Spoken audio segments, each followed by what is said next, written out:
شہید مانے جاتے ہیں، شہید بھگت سنگھ جی، شہید جو ہے اشفاق الحق، شہید گرو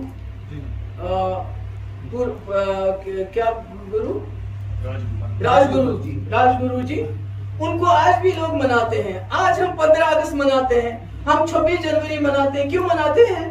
کہ ہم آزاد ہو گئے، اور 26 جنوری اس لیے کہ ہم ایک جمہوریت بن گئے. مگر یہاں جیسے کہ سہیل صاحب نے کہا، یہاں جن لوگوں نے قربانی دی، تانا شاہی کے خلاف لڑے اور اپنی جانیں نشاور کی، آج ہمیں وہاں جانے کی اجازت نہیں ہے. تو یہ دوہرا ماپداپ کب تک چلے گا؟ ان کے کہنے سے ہماری نشانیاں تو نہیں مٹ جائیں گی. ہمارے دلوں میں ہمارے شہید ہیں. انہوں نے وہاں ہمیں جا کے پھول برسانے نہیں دیے، مگر ہم اس کے باوجود بھی ان کو خراج عقیدت پیش کرتے ہیں، کیونکہ انہوں نے ہمیں تانا شاہی، ان کو اس وقت کی بادشاہت سے نجات دلائی. مگر ہم نے ایک جمہوری ہندوستان کے ملک کے ساتھ برابری کے رشتے سے، دوسری ریاستوں کی طرح نہیں، ہم ایک مسلم میجورٹی اسٹیٹ ہیں. ہم نے مسلمان ہونے کے باوجود پاکستان کے ساتھ جانے سے انکار کر دیا، ہندوستان کی جمہوریت سے ہاتھ ملایا، یہاں کے سیکولرزم سے ہاتھ ملایا. تبھی ہم وہاں کا اس ملک کا جھنڈا ہم نے اس وقت قبول کیا، اور اس کے ساتھ اپنا جھنڈا ملایا، اور دونوں جھنڈوں کو ہم سلام کرتے رہے.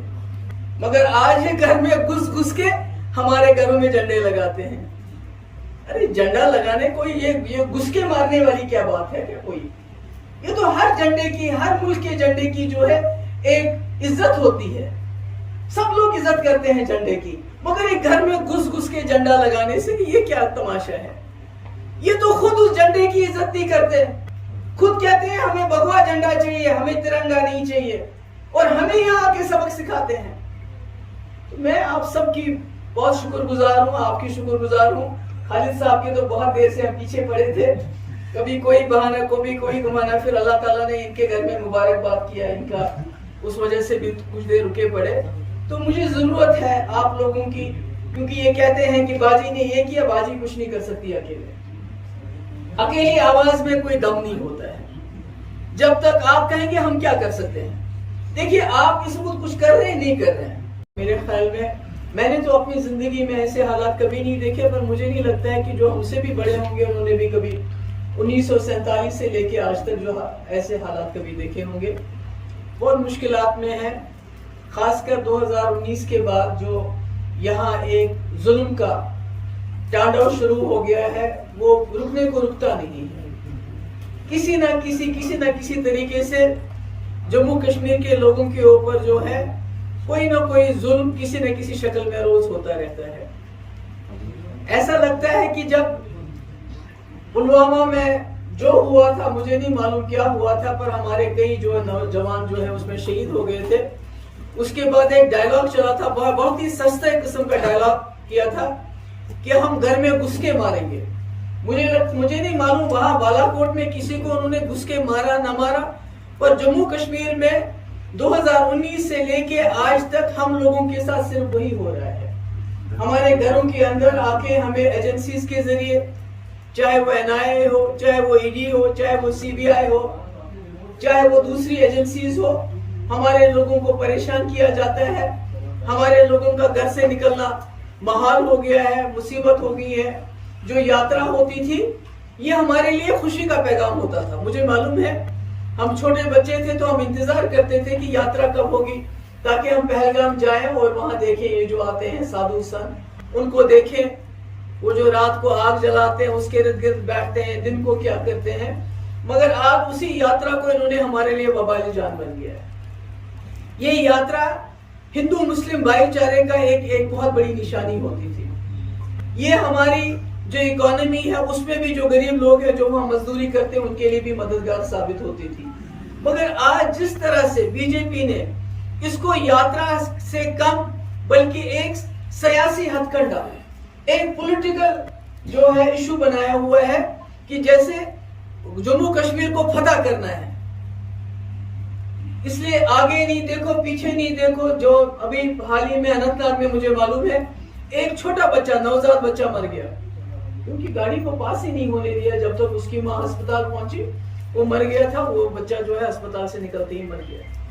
اسی طرح سے بہت مصیبت ہے، خاص کر ساؤتھ کے جو لوگ ہیں ان کے لیے وبال جان بن گئے. انہی کے لیے نہیں بلکہ ہمارے جو یاتری ہیں ان کے لیے بھی انہوں نے وبال جان بنایا، کیونکہ جو وہاں ماحولیات ہے وہ اجازت نہیں دیتا ہے کہ وہاں دن کو 5000 سے زیادہ لوگ جانے چاہیے.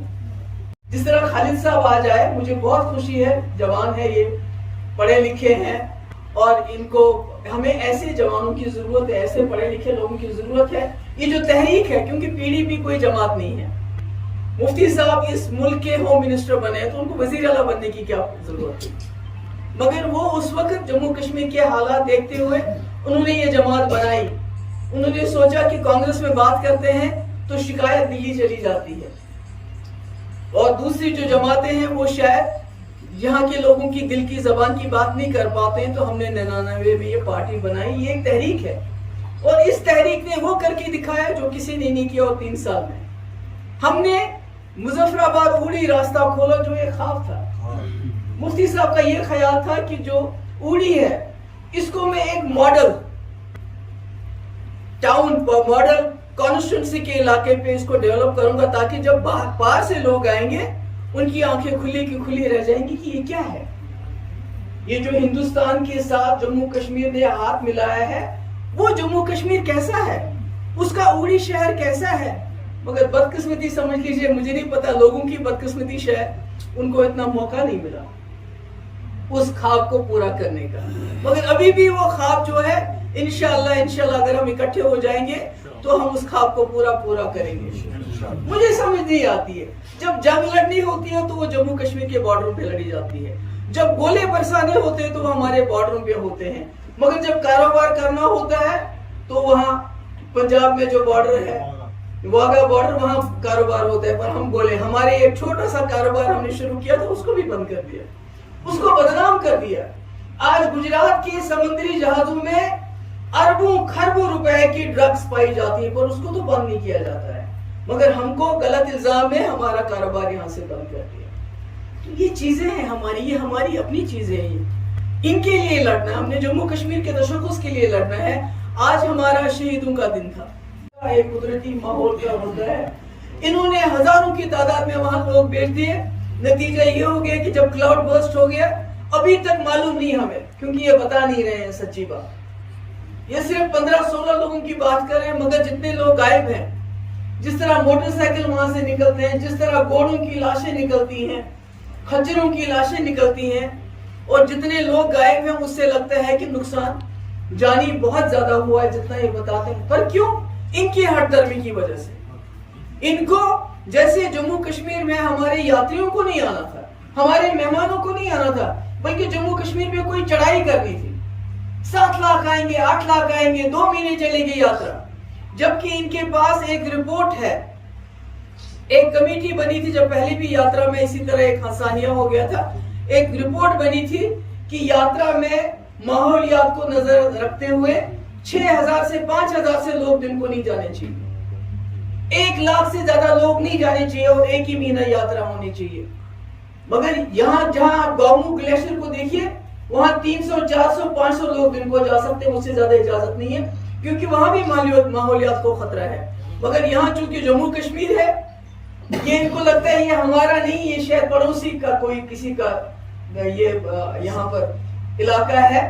یہ ہمیں اس ملک کے ساتھ جو ہم نے برابری کی لیول پہ ایک الہا کیا تھا، یہ مانتے نہیں. وہ یہ سمجھتے ہیں ہم کسی اور کا یہاں حصہ ہے، کسی اور کا ایریا ہے، اور اس لیے وہی سلوک کرتے ہیں. وہی گھر میں گھس کے ماریں گے، وہی سلوک جموں کشمیر کے ساتھ پچھلے 3 سال سے ہو رہا ہے. مگر اس کا ہم نے مقابلہ کرنا ہے.